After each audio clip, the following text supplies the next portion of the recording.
Hello, कैसे हैं आप लोग और वेलकम टू दिस वीडियो। और आज मैं अपना डिनर रूटीन आप सबके साथ शेयर करना चाहती हूँ। मैं विश्वास करती हूँ कि मुझे बहुत कम टाइम में बहुत सारी चीज़ों को अकम्प्लिश करना होता है, क्योंकि मेरे पास टाइम एक्चुअली बहुत कम होता है, तो मुझे जल्दी जल्दी सब कुछ करना होता है। तो जो भी आप देख रहे हो 8 मिनट का वीडियो है, लेकिन 20-30 मिनट्स में मैं ये कंप्लीट करती हूँ। तो पहले देखा मैंने सब कुछ साफ़ कर लिया। आज मैं परवल की सब्ज़ी बनाने जा रही हूँ। सब कुछ अरेंज कर दिया है। पहले परवल को निकाल रही हूँ एंड देन उसको अच्छे से धो दूँगी एंड फिर उसके बाद सब्ज़ी बनाऊँगी। वीडियो इसलिए मैंने बनाया है क्योंकि आप लोग जान जाएं कि मैं ना हमेशा बहुत जल्दी काम करना चाहती हूँ, ताकि मैं बहुत कुछ अकम्प्लिश कर सकूँ बहुत कम समय में। देखिए, मैंने इसको धो दिया है और अभी मैं इसको काटूंगी। इस परवल की सब्ज़ी नॉर्मली उड़ीसा और बंगाल में बहुत अच्छा है। मैं आज एक वेरी सिंपल रेसिपी आपके साथ शेयर करना चाहती हूँ। मैं वैसे पूरा नहीं दिखाऊंगी क्योंकि ये एक एक्टिविटी रूटीन है, एक्टिविटी चीज़ है, तो मैं आपके साथ वो रेसिपी शेयर नहीं करूँगी। लेकिन परवल को मैं ऐसे हाफ काट रही हूँ और परवल के साथ मैं आलू भी काटूँगी। परवल और आलू की सब्ज़ी बनेगी आज। तो यही होगा मेरा आज डिनर। और ये मैं कंप्लीट कर देती हूँ ऑलमोस्ट 10 मिनट्स भी नहीं लगता। एक्चुअली मुझे 5 मिनट लगते हैं काटने के लिए। मैं बहुत जल्दी इसको काट लेती हूँ। आलू भी वैसे ऊपर का 2 आलू में डाल रही हूँ, ऊपर का छिलका मैं निकाल देती हूँ। उसको 4 हाफ में हाफ और उसके बाद फिर हाफ में काट के इसके साथ मिला के फिर से धो दूँगी।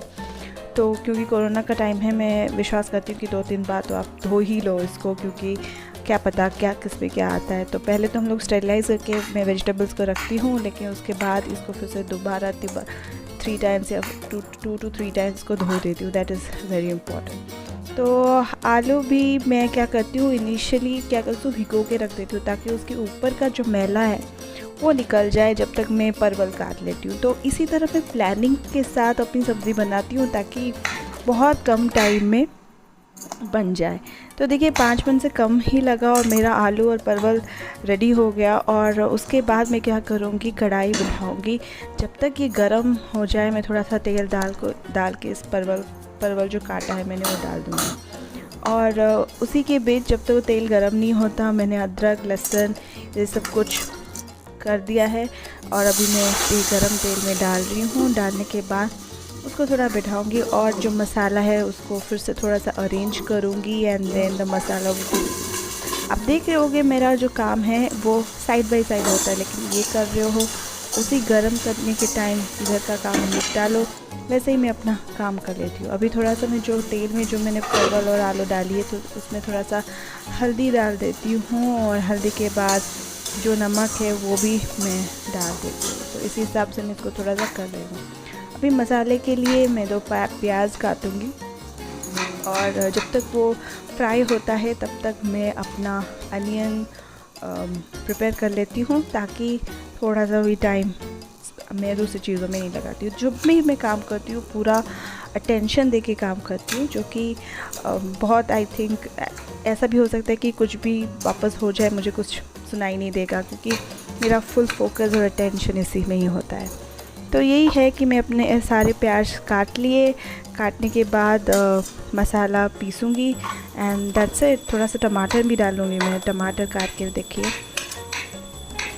टमाटर डाल दूँगी और काटूँगी। और टमाटर भी मैं 2 यूज़ कर रही हूँ इधर। तो वेरी सिंपल सब्ज़ी है, ज़्यादा कुछ नहीं। प्याज, लहसुन और अदरक और मिर्च और टमाटर, बस, और कुछ मसाले में नहीं होगा। तो ये था। अब देखिए वहाँ पे वो सब कुछ फ्राई हो चुका होगा और थोड़ा फ्राई कर लेती हूँ। अभी अदरक और थोड़ा सा जो भी है मैं इम्पोर्टेंट, ये जो मैं डस्टबिन में जो भी बचे कुचे सब्ज़ी के ऊपर कवर है मैं उसको डस्टबिन में फेंक दिया। अब अदरक लहसुन में थोड़ा सा जो मसाला पेस्ट है उसमें थोड़ा सा पानी मिलाकर मैं उसको ग्राइंड करने के लिए छोड़ दूँगी। अब थोड़ा एक्वागार्ड ऑन कर दूँगी। जितनी बॉटल्स है हमारे घर में उसको मैं फिलअप करूँगी। ये पैरेलल काम होता है ताकि सारे काम मैं ना किचन में बहुत कम से कम करूँ, क्योंकि मुझे और भी बहुत कुछ काम करने रहते हैं। बच्चे को संभालना रहता है और बहुत कुछ करना रहता है। अभी मैंने ग्राइंड कर दिया और मसाला मैं ले आई। मैंने मसाला को पूरा फाइन नहीं किया, अभी मैं देखिए बॉटल भर रही हूँ और सारे बॉटल्स में भर दूँगी ऐसे। और मसाला मैंने फ़ाइन नहीं किया, मैं आपको दिखाती हूँ। थोड़ा सा कम फ़ाइन करे तो बहुत अच्छा है। थोड़ा चला लिया, वो जो परवल और आलू में सब्ज़ी बनाई थी वो थोड़ा चला लिया। और उसके बाद देखिए मैंने मसाला मिक्स किया था, जो दिखाती हूँ कितना कम मैंने ग्राइंड किया है। थोड़ा सा ऐसे रहता है तो मुझे बहुत टेस्टी लगता है। आप करके बताइए कि कैसा लगा। एंड देन यही था बॉटल्स। अब मैं इन परवल और आलू को निकाल दूँगी और फिर मसाला तो रेडी है, प्याज तो रेडी है और बाकी परवल की सब्ज़ी रेडी हो जाएगा। उसी के बीच आपको ध्यान रखना है कि मेरे बॉटल से एक भी पानी नहीं गिरे। और मेरा कभी कभी गिर जाता है, लेकिन ऑलमोस्ट एवरी टाइम कभी नहीं गिरता और बॉटल भी पानी भरा हुआ रहता है। तो जैसे छोटे मोटे काम जैसे ऑर्गेनाइज़ हो गया ये, या किचन को ऑर्गेनाइज़ करना, अगर मुझे कभी भी समय मिलता है तो मैं उसी टाइम में कर देती हूँ। और अगर कि समय रहता है तो क्लीनलीनेस के लिए अगर कुछ चीज़ मुझे धोना है तो इमीडिएटली धो देती हूँ, ताकि मुझे बाद में वो सब कुछ नहीं करना पड़े। तो मेरे पास अभी मैंने तेल डाल दिया था थोड़ा सा, उसी तेल में थोड़ा प्याज डाल दूँगी जब तक ब्राउन नहीं होता। उसके बाद मसाला वगैरह और थोड़े समय के बाद डालूँगी। तो अभी मैं क्या करूँगी कि मुझे अभी आटे के लिए करना पड़ेगा, आटा सब कुछ लगाना पड़ेगा ताकि मैं आटा गूँध के रोटी के लिए रेडी रहूँ। तो देखिए मैंने आटा ले लिया है और थोड़ा सा मैं नमक ऐड करूँ। पैरेलल ही हो रहा है, वहाँ पे मैंने मसाला बिठाया है और यहाँ पे मैं आटा गूँधने की कोशिश करूँगी। तो इसको मैं सॉफ्ट बनाऊँगी। थोड़ा सा मैं पानी ज़्यादा डाल देती हूँ इनिशियली, ताकि आटा थोड़ा सा लिक्विड बन जाए, क्योंकि इसको आटा लगाने में बहुत ईजी होता है। वंस आई डू दैट, उसके बाद मैं थोड़ा सा और, देखिए थोड़ा सा मॉइस्ट है ना, ये अच्छे से हुआ नहीं है, और थोड़ा उसके बाद ऊपर से आटा डाल के मैं करती हूँ। मुझे थोड़ा इजी लगता है क्योंकि मुझे फटाफट 1 मिनट में ये हो जाता है। तो बेसिकली मुझे समय बचाना है और पैरेलली काम करना है। जब प्याज हो जाता है तब थोड़ा सा टमाटर जो है वो मैं डाल देती हूँ। टमाटर डालने के बाद नमक और हल्दी जैसे चाहिए वैसे मैं डाल देती हूँ। एंड देन उसके बाद मसाले, तो मसाले पीस कर जब तक उसका तेल ना निकल जाए तब तक उसको ऐसे मैं करती हूँ। इन द मेन टाइम मेरा मसाले में और थोड़ा सा पानी मिला के उसको डाल देती हूँ और वो वहाँ पे है।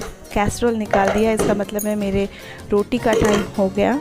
एंड रोटी के लिए मुझे अभी क्या चाहिए, दूसरे जो गैस का है उसमें मैं ये चूल्हे में ये शिफ्ट कर लूँगी, ताकि वहाँ ये जो ऊपर जो हाई वाला है उसमें मैं अपना रोटी कर सकती हूँ। हो गया, उसके बाद मैं अपना रोटी करती हूँ। हम लोग 4 लोग हैं, मुझे ऑलमोस्ट 14-15 रोटी करना पड़ता है। फर्स्ट रोटी जो है मैं बेल या कोई गाय के लिए बनाती हूँ, उसका मतलब 15 या 16 रोटी मुझे करना पड़ता है। आटे का कुछ फ्रिज में था इसलिए मैं उसको निकाल के रोटी बना रही हूँ। और आप क्या करते हैं? कभी कभी मुझे पता है रोटी में बहुत अलग तरीके से सिखाया है, क्योंकि मेरे साइड में जो है ना रोटी को सेक जाता है, रोटी को डायरेक्ट फ्लेम में दिखाया जाता है गैस में। यहाँ मेरे ससुराल में थोड़ा सा डिफरेंट है, यहाँ पे ये लोग कभी भी मतलब डायरेक्ट फायर में नहीं दिखाते हैं। तो पहले मुझे बहुत दिक्कत होती थी, लेकिन अभी फ़िलहाल मैं उसको सीख गई हूँ। लेकिन फिर भी मैं एम नॉट अ परफेक्शनिस्ट, इसमें थोड़ा मोटा रोटी होता है, तो फिर इसलिए I am trying my level best to उसको जानने के लिए कि ये कैसे बनता है, पर फिर भी मैं ये कर देती हूँ। वैसे खाना बनाना मुझे इसलिए अच्छा लगता है क्योंकि ये एक मेडिटेशनल प्रोसेस है। मुझे ऐसा लगता है कि यहाँ पे जब मैं करती हूँ मुझे कुछ भी सुनाई नहीं देता है, कुछ भी समझ में नहीं आता है, मैं बस करती रहती हूँ। कभी कभी मेरा रोटी गोल होता है, कभी कभी नहीं। देखिए मैं कैसे इसको तवे पे ही इसको फुला देती हूँ। मुझे ऐसा लगता है कि फूलना चाहिए, हर एक रोटी फूलना चाहिए।